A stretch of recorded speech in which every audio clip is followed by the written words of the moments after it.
عندنا في دمشق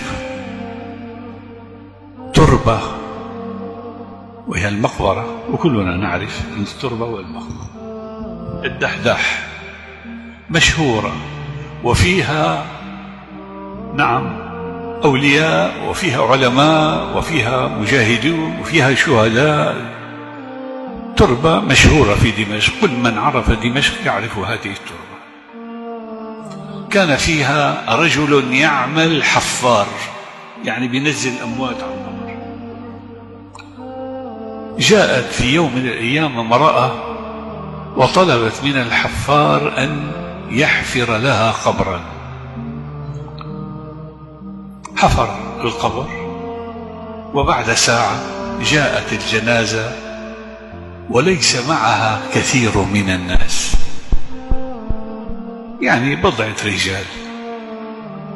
أنزلت الجنازة إلى الأرض، وفتح صندوق الجنازة، وحمل الميت ودلي في القبر، وكانت الحفار في القبر تسلم الجثة وأراد أن يضعه في القبر.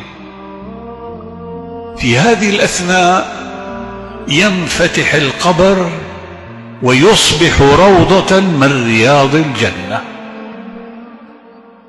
أنا أقول هذه حادثة واقعية وليست خيالا ولا من قصص ألف ليلة وليلة، وإنما قصة واقعية.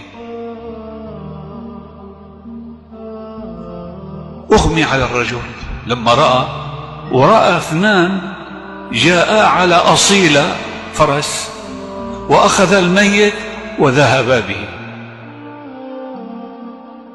أغمي على الحفار، فاللي حول القبر ما رأوا ما رأى، هو الذي رأى فقط هو الذي رأى.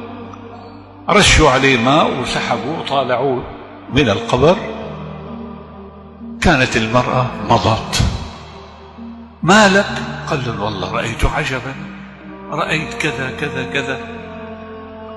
سبحان الله. قالوا لعله هذا واهم، لعله كذا، وتركوا.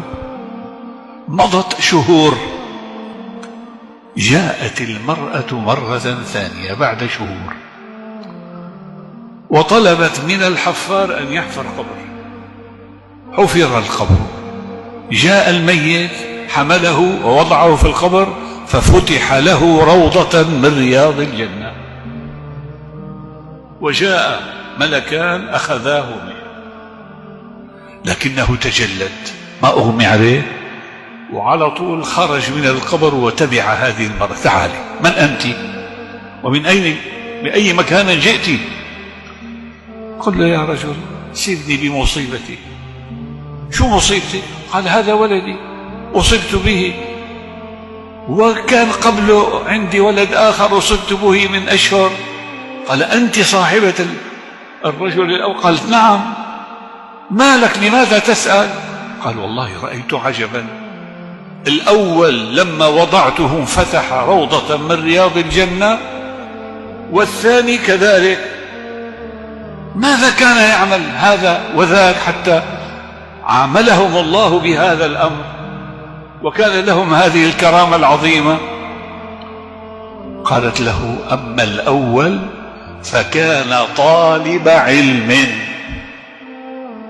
وكان الثاني يعمل نجارا ويقدم لأخيه نفقات طلب العلم، فكافأهم الله طالب العلم ومن أنفق عليه بهذه المعاملة الطيبة.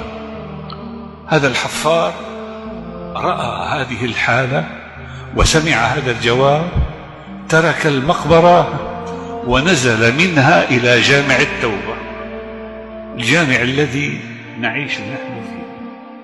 وكان الوالد وأبو الوالد وجده وأبو جده كلهم يعملون في هذا المسجد. كان جدنا هناك واسمه الشيخ سعيد البرهاني، جد الشيخ سعيد البرهاني والدي. جاء إليه قال له أريد أن أطلب العلم.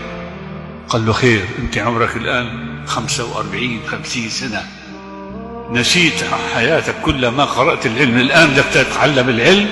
لماذا؟ قال لأنه صار معي كذا كذا كذا. قال له خلاص اتكل على الله ويلا ابدأ في طلب العلم.